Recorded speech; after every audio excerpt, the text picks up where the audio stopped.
في حاجات في حياتنا لما نسمع عنها عقلنا بيقف ومش بيصدق. حاجات غريبة لدرجة إنك هتفتكرها أسطورة، لكن الحقيقة إنها حصلت فعلا. استعد دلوقتي لإنك هتشوف عالم مليان ألغاز. تأكد إنك مش هتخرج منه زي ما دخلت. أصوات السماء الغامضة في بلاد مختلفة، فجأة بيبدأ صوت يشبه أبواق الحرب يملى الجو. صوت جاي من فوق، لكن مفيش طيارات ومفيش عواصف، مفيش أي حاجة. الناس وقفت في الشوارع وبصوا للسماء بخوف، والعلماء لغاية الآن ما عندهمش إجابة ولا تفسير للي بيحصل. قرية اختفت فجأة سنة 1901. كانت قرية صغيرة على الخريطة مليانة بيوت وأطفال بيلعبوا، وفي ليلة واحدة كل الناس اختفوا. البيوت فاضية، الأكل على الترابيزات زي ما هو، كأنهم بس اتبخروا.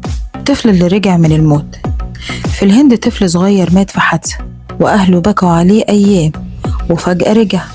لكن المرعب إنه حكى كل تفاصيل موته وكأنه كان شايف كل حاجة من عالم تاني. تمثال إيريس الباكي، تمثال صغير لمريم العذراء، بدأ ينزل دموع حمراء. تحليل المعمل أكد إن ده دم إنسان حقيقي، لكن السؤال ده دم مين وإزاي بيخرج من حجر؟ الجزيرة اللي بتظهر وتختفي دي جزيرة بتبان فجأة للسفن، لكن لما بيجوا يقربوا منها بتختفي كأنها سراب. والأغرب إن بعض الخرائط القديمة بتأكد إنها موجودة فعلا.